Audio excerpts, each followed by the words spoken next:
Well, these 6 mistakes can undermine your leadership. We got venture deals for today, and a question popped up in my mind as I was reading this article about the 6 mistakes that you can make to undermine your leadership. What what are the qualities of a leader anyway? I mean, I'm sure that I've covered this before, but sometimes it's worth asking the question again. Welcome, guys, to Venture Daily with me, Peter. Let's jump into our article, and I love being a part of your day. 6 mistakes that can undermine your leadership. Everyone makes mistakes, leaders included, but that doesn't mean that you have to commit all of them on your way to strong leadership. Whether you're a seasoned vet or a newbie, making a mistake as a leader is inevitable. But what separates a great leader from a dysfunctional one is self-awareness. Absolutely. Being self-aware that you're not perfect, I suppose. Or the ability to identify, learn, and grow from your strengths and weaknesses. Leaders who remain self-aware avoid repeating their mistakes, becoming more effective leaders.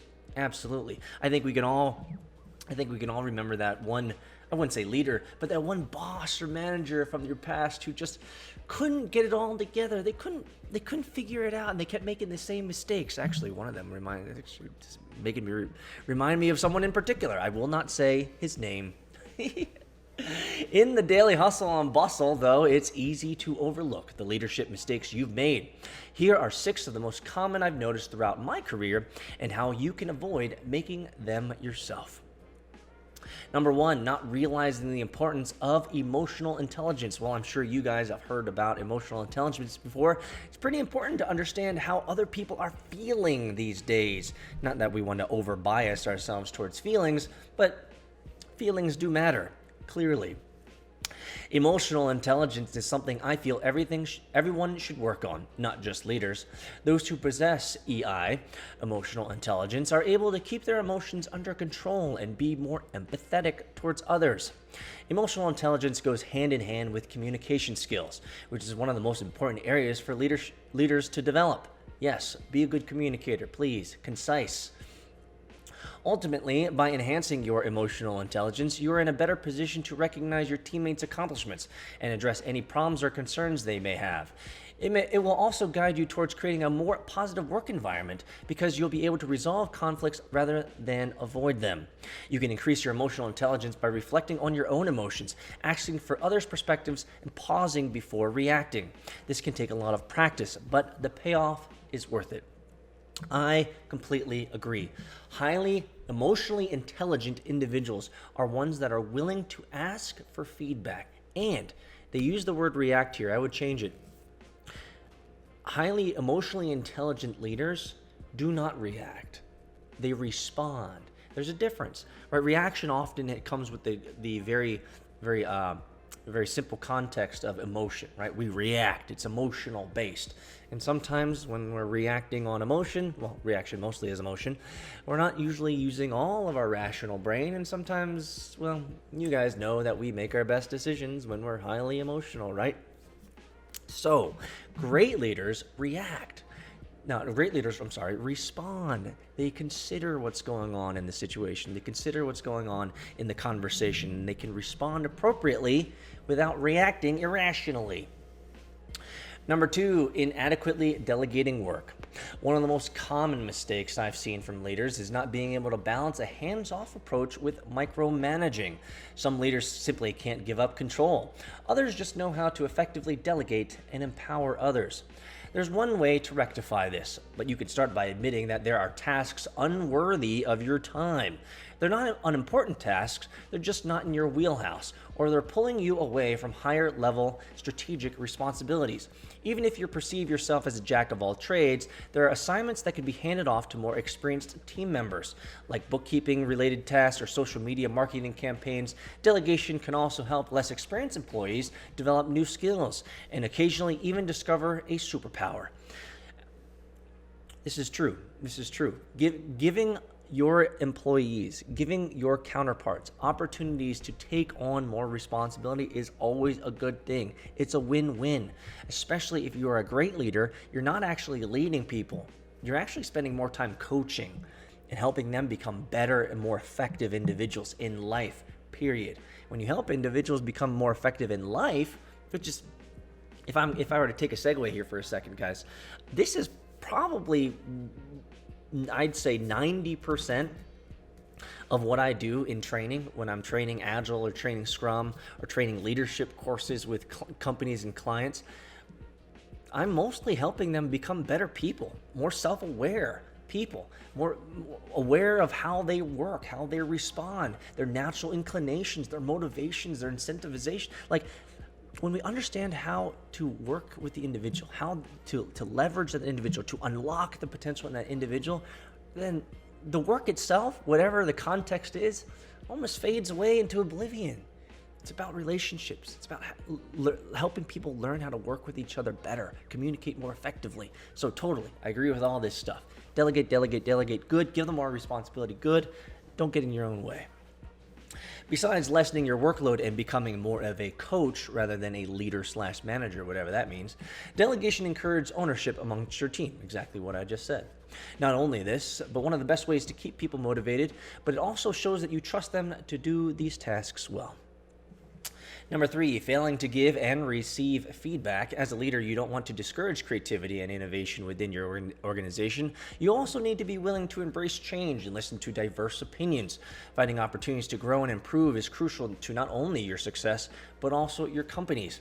There's a lot to take in, and it's a part of being in a leadership position. However, if you solicit feedback from others, this process isn't overwhelming. Feedback pinpoints where you excel and where you could stand to improve. In fact, research has found that the best leaders ask for more feedback.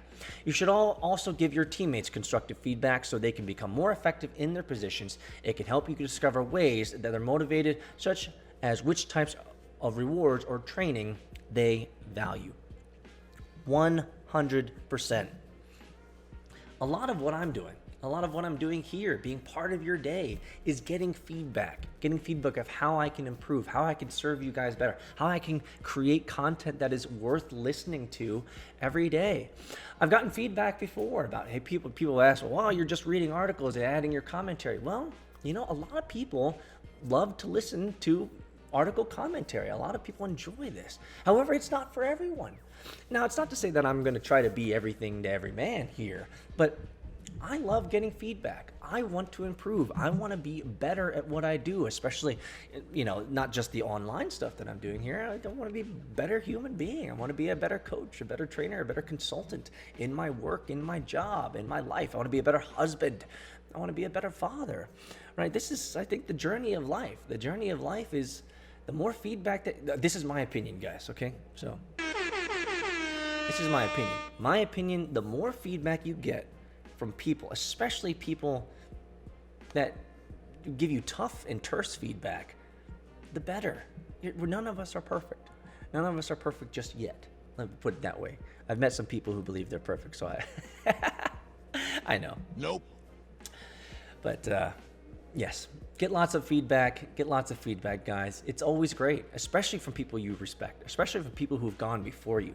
Like if you have a mentor, if you have someone who can give you really, really powerful feedback about your career, about your trajectory, motivate you, encourage you to continue to grind, hustle, and live your dreams, chase your dreams, bruh, stay that course.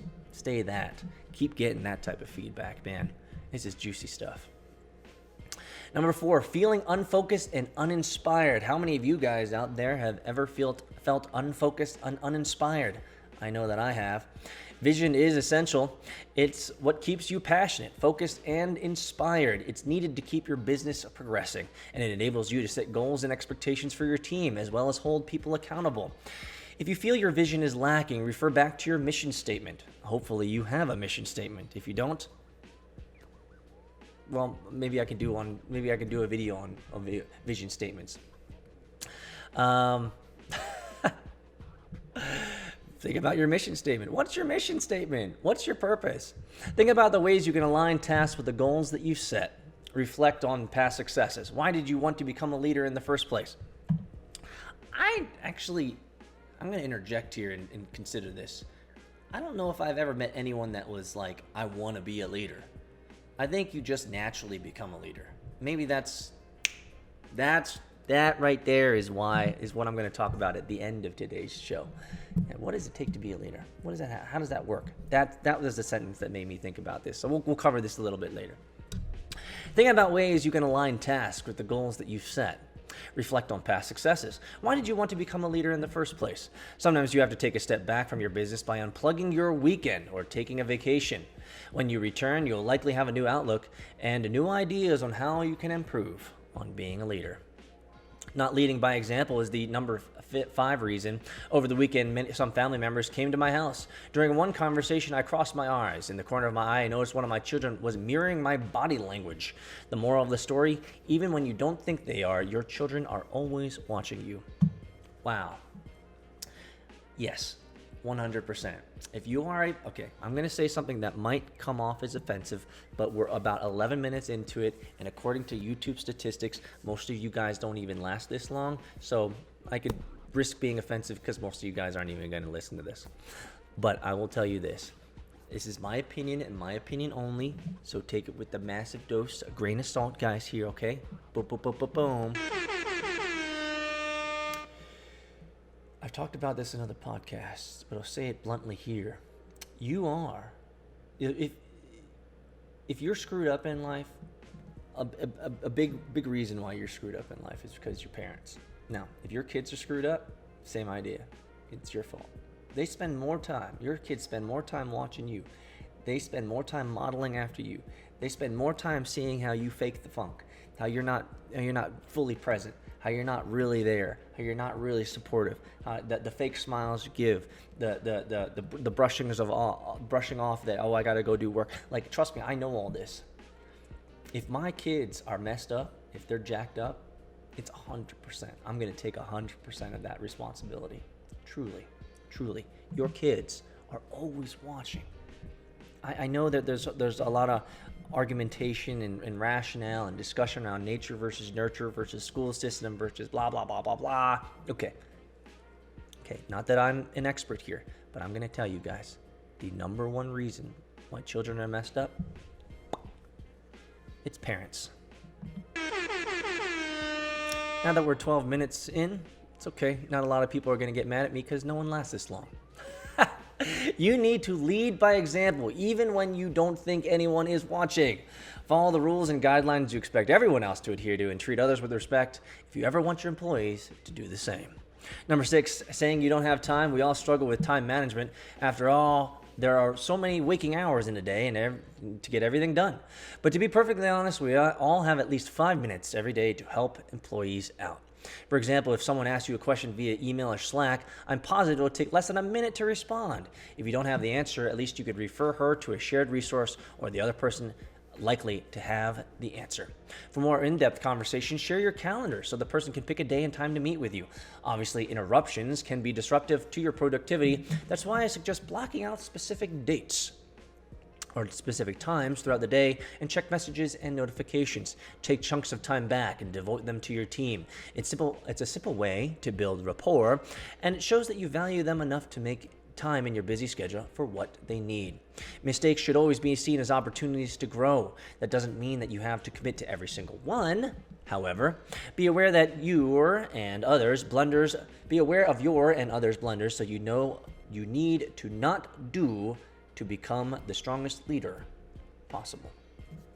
Well, I completely agree with this. I will tell you this. As someone who trains Scrum Masters, product owners, agile leaders, executives in companies, I will tell you that behavior is number one. How they see you work, how they see you respond, how they see you lead your life will be the most inspiration. It's the biggest inspirational aspect of how they respect you and how they work with you. It's never what you say. And you guys know this, especially if you're in a leadership position. It's never what you say. It's never what you say. It's the full package. It's the full package. Your countenance, your aura, your energy. Do you got the positive energy, guys? I hope you have the positive energy. And for all those leaders out there, let me know your thoughts on these 6 ways to trump probably not a great word, but to ruin your, what was the top of this thing called? Undermine your leadership. Let me know. These 6 mistakes that can undermine your leadership. What do you guys think? Now, a word for our sponsor. True startup story, guys. You got it. Your company just got seed round financed. Congratulations. You're going to the moon. But now you have to scale. You found great talent out in California, New York, Georgia, and even Eastern Europe. So what communications platform will you be using to ensure your international team is always aligned? Well, the answer is easy. Slack.com for Teams. We've used Slack for all of our previous startups, and they've supported us in tremendous ways. And we want to give them a thanks today for supporting vchunting.com. Did you also know that Slack is a great tool for personal use? Yeah, I use my own personal Slack channel to drop in documents, notes, to-dos, and follow-ups to ensure that my workflow throughout the day is right on course. I promise you, if you try out slack.com for personal use, you'll end up using it for your team as well. Go to slack.com to check it out. Well, welcome back, guys, to Venture Daily with me, Peter Saddington. Make sure that you subscribe to our YouTube channel. Check out our tweeters, VC Hunting. I tweeted at John McAfee.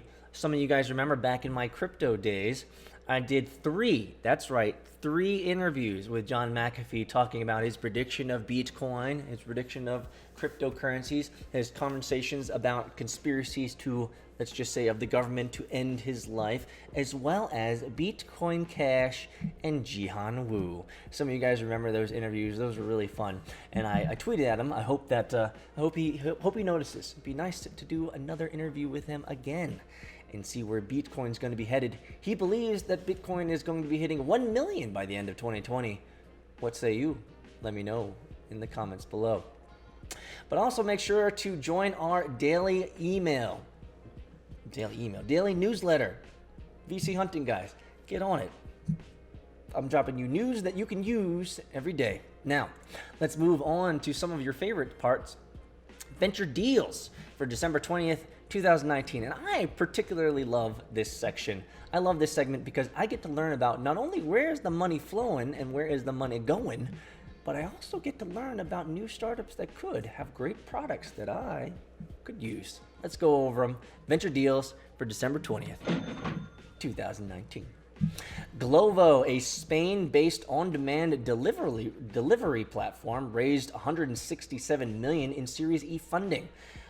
Mubadala led the round and was joined by investors including Drake Enterprises, Indivest, and Lakestar. Telio, a Vietnam-based B2B e-commerce platform, raised $25 million in Series A funding. Tiger Global led the round and was joined by investors including Sequoia India, GGV Capital, and RTP Capital. I know those guys. I know exactly who they are. The people that invested in that. That's cool. Genzy, a Philadelphia-based app that makes it easier to size and purchase children's shoes, raised $1.25 million in seed funding. Morgan Stanley Multicultural Innovation Lab led the round. I'm going to check on this. Genzy, a Philadelphia-based app. Genzy. That's cool. We'll wait for that to not resolve. Let's try clicking this again. It's not going to resolve. Forget it. Hanzo, cool name. A Brazil-based SaaS consumer engagement, payment, and loyalty platform raised Series A funding of an undisclosed amount. Dot Capital led the round. Hanzo. Consumer engagement, payment, and loyalty platform. Let's see if this one works today. Hanzo. There we go. Hanzo.com.br. Is that Brazil? Ooh. SaaS platform that enables merchants to engage with customers through their smartphones in real time. What a legit looking website, guys. Epirium Bio Inc., a San Francisco-based clinical stage biopharmaceutical company, raised $85 million in Series A funding. Longitude Capital led the round and was joined by investors Arch Ventures. Providence Equity Partners made a majority investment of $222 million in Smartly.io. Nice. A Finland-based creative and digital advertising platform. FDH, which is backed by Audax Private Equity, acquired BTC Electronic Components, I thought that was Bitcoin, a Wake Forest, North Carolina-based supplier of contractors and connectors accessories to the military, aerospace, and commercial industry. Yes, pushing that American industrial complex even further, guys. Nope. FDH, which is backed by Audax Private Equity, acquired, I already talked about that, IZI Medical Products LLC, a portfolio company of Shore Capital Partners LLC, acquired RadioMed, a Los Angeles-based provider of imaging equipment. And lastly, here on Venture Deals for December 20th, 2019, PayPal Holdings, acquired a 70% equity interest in Guo Fabao Information Technology, or GoPay, a China-based provider of third-party payment services. And these are your Venture Deals for December 20th, 2019, guys. This is where the money is going, and this is where the money is flowing. Did you know that there's even more value than just audio or video? Follow us on Twitter, Instagram, TikTok at VC Hunting, and make sure to sign up for the VC Hunting newsletter, where you'll be able to get weekly news on venture capital, startups, founder stories, and the occasional wisdom extracted from Peter's brain. Go to vchunting.com to sign up. And now, back to the episode.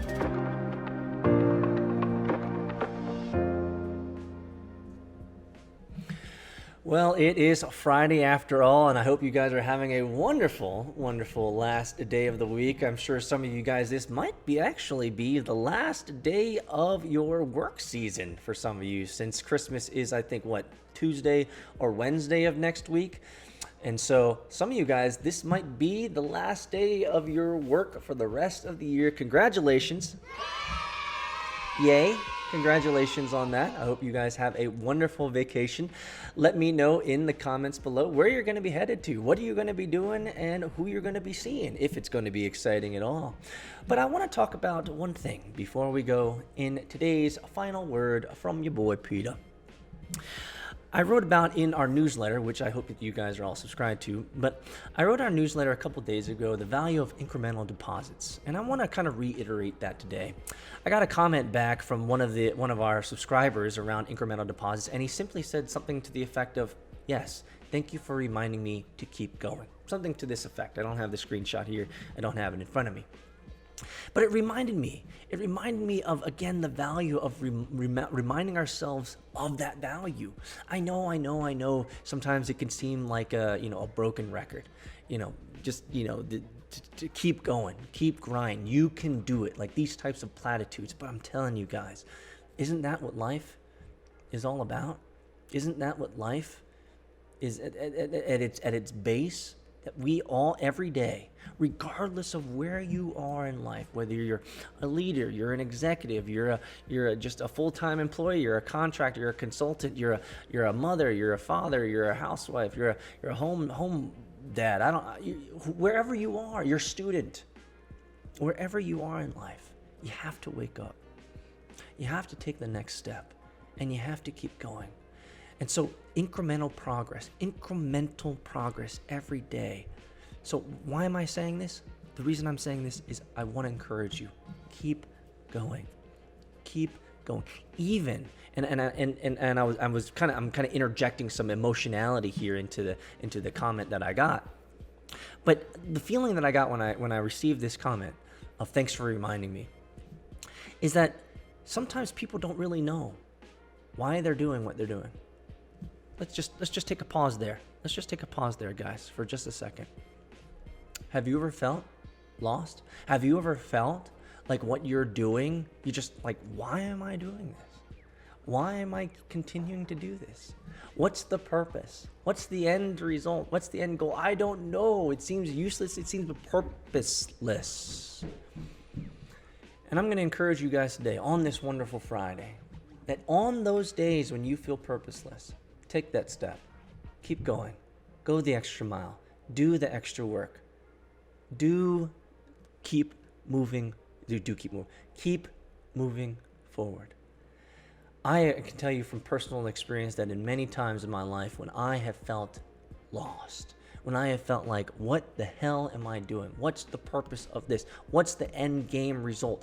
Is this a waste of my time? I will tell you, in those moments, and I hope this is encouraging for you guys today, in those moments, continuing to go, continuing to work, continuing to do what I know, those incremental deposits, it's worth it.